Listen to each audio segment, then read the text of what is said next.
All this and you give me a little 3 hours? What the hell is this? Well, let me just tell you, I think we can find a way to touch all these things. My biggest challenge is that the shortest seminar I normally do is 50 hours, 50, not exaggerated, in a weekend. And the reason is I'm not into pump up. I'm not into just enthusiasm. I do believe in energy, and we're going to create that here if you're up for it, because without energy, you're not going to follow through on anything. You can attend everything you've heard here, and I'm sure you've learned from some great speakers, but the vast majority of people will never apply it. That's why I'm here. Because knowledge is not power. Knowledge is potential power. Knowledge is trumped every day by execution. And if you really want to change your life, you can't let the learning you have here lead to knowledge or become an idiot. You got to let your learning lead to action, and then you can become wealthy financially, mentally, emotionally, spiritually, and everything else. So that's going to be my focus with you here. The problem is when you are learning in the way we've traditionally learned, it was preparing you for a different world than the one we're in. You were supposed to sit passively. But you report to your position when the bell rings, and then what do? Talk to your neighbor? Initiate? Make shit happen? No, what are you supposed to do? Sit down and what, guys? What are you supposed to do? Shut up. Don't talk to your Today, if you're in business and you don't talk to your neighbor, you're out of business. Who's with me here? Say I. If you wait for someone to tell you what to do in business, it's over. Your competition has taken you. So we live in a different world, and here's the problem. You're still learning the way you were taught to learn. So right now, you're all being very nice to me. I have no complaint. You're being very sweet, but you're sitting in a passive state. And let me explain why that's difficult. Who's ever done this? How many of you have ever gone to an environment where you learned something? Could be a university environment, could have been a business environment, could have been a seminar, and you learned something you truly thought was extremely useful. It wasn't somebody selling you. You're like, this is good stuff. This will change my business. This will change my life. And you were excited about it. And then you went home and you never actually applied a frickin' thing that you learned. Who's ever done this before? Raise your hand and shout, I. Who's done this more than once? Say, I. Who still feels intelligent? Say, I. You're confused. Now, I've done the same thing in the past, and I have to figure out what's the problem here. How could I be this devoted, dedicated guy, commit my money, my time, my energy, go to these events, work my tail off, take lots of notes, and then not apply it? And it's because I was learning in a passive state. Because when you're sitting like you're sitting right now, there's nothing wrong with it, but you will not, how much will you remember? If I asked you, where were you on 9/11, and you're not even Americans, how many can remember the moment when you heard about those planes crashing in the building? You could see where you were, you could remember, raise your hand if you could remember every detail. Wow. Tell me where you were on 8/11. You know why? Information without emotion is rarely maintained. If there's enough emotion, if on 8/11 you met a special person in a special place and had a special experience, you might remember that because there's a different level of emotion. So one of the things we want to do is when you're learning in the traditional sense, there's not enough emotion in your nervous system. There's not even enough emotion, there's not enough energy. If there's one thing we have to be successful, I'm wasting my time and I'd be wasting yours if all we do is continue to talk this way.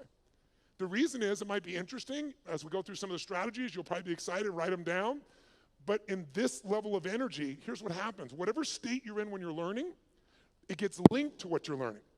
So if you're sitting here and you're really comfortable and you're kind of enjoying this and going, wow, this is pretty good, or wow, that's really interesting, or that could be really valuable, or damn, he has big teeth, or whatever you're thinking right now in your head.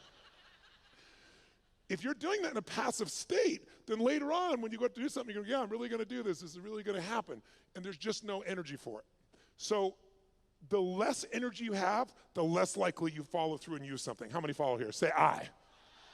There's nothing more valuable than energy. Nothing moves without it. And the lower the energy, low energy, things break down. High energy, you can build, you can create, you can do anything.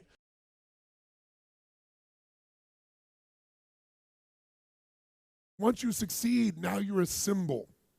Because someone else will see you as successful, and if they don't feel successful, now they got to say, being around this person makes me feel in what? Tell me, what's the need? In what? Insignificant. Now I have two choices. Become more significant or tear down your building. It's a lot harder to build the tallest building in town than it is to blow it up. So they don't even know you. They've never even met you. They've never had a conversation with you, but they'll tell everybody about what you're like. How many follow this? So if you want success, but you never want to be rejected, guess what's happening in your head? You know this unconsciously. You know that if you make it through all the rejection and actually succeed, now you're a target for even more rejection. A target for someone to attack. A target for someone to try to take something from. So that person takes 2 steps forward and 4 steps back. 3 steps forward and 2 steps back. The only way to deal with fear that I found in my life is a couple ways. One of those ways is to turn it on itself and ask yourself, what am I afraid of? If I'm afraid of that, I got to be more afraid of what I'm going to miss out on, missing out on my mission, missing out on who I'm supposed to be. In other words, if you're not going to get rid of fear, then use fear. Use fear or it uses you. It's that simple. So you got to say, okay, what's the price if I just stay doing this? What's the price? What I need to really get scared if I learn all this and I don't follow through. That's something to be scared about. And then that fear will get you over your fear. It'll push you through. Turn fear on itself. Second way you can do it is use what you've probably heard me say, because I've used it since I was 17, is my little rocking chair test, right? I'm gonna sit myself in my rocking chair, and I'm 85 years old, and looking back on my life, and I say, I didn't do this, or I did. What if we could celebrate the littlest things in life? Most of you know the astronauts, the first astronauts that went to the moon. Can you imagine being one of those first astronauts? You go to the moon, you walk on the moon, you look back and see that picture we've all seen now, but you're there for the real, that blue-green picture of Earth. Got to be one of those trippy experiences on Earth, wouldn't it be, or off Earth? You come home and there's a ticker tape parade in New York, you shake the president's hand. Now what the hell do you do? What the hell do you do after you walked on the moon and you're 32 years old? If you study the astronauts and you read their biographies, and I've met several of them, most of them had a very rough time. Some alcohol, some drugs, depression. And the reason is they thought the only way to have adventure was to find adventure on the moon, and they forgot to find it in a smile. If you and I can learn to celebrate the littlest things, then you will be the richest person you know. And from that place, you'll add more value to other human beings. You'll touch your family and your friends. You'll experience what people only dream about. And you won't have to wait. You won't have to wait for a story where they lived happily ever after. You can be that story right now.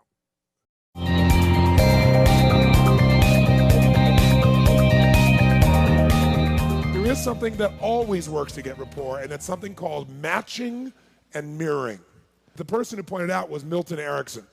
He understood that you have both a conscious mind and a subconscious mind. And he knew the subconscious is more powerful. It's the part that makes your heart beat 100,000 times a day without having to think about it. And he began to notice something about human beings, that when human beings got together, if they got in rapport, a relationship of responsiveness, they became like each other in a variety of ways. What he called, they mirrored each other. But here's the basis of it. People like people who are like whom? Themselves. And people don't like people who are not like themselves. To be more specific, write this down. People like people who are like themselves, or who are like how they would like to be. Now, if you want to be effective then, mirroring is so easy. We do it naturally, but here's the problem.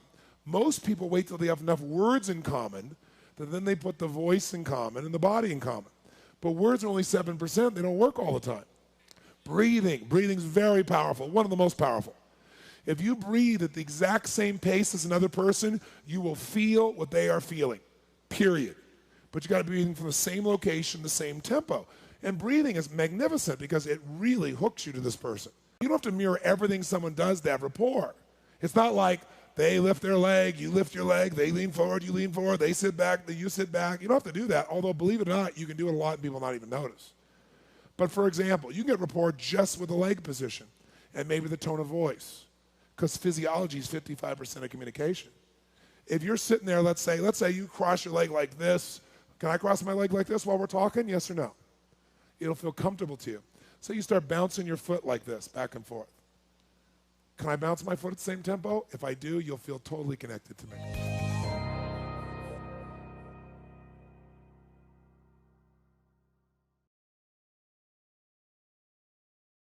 In family businesses where the father was, let's say, a certain way, an artist, and now he's got a manager-leader son who went to college.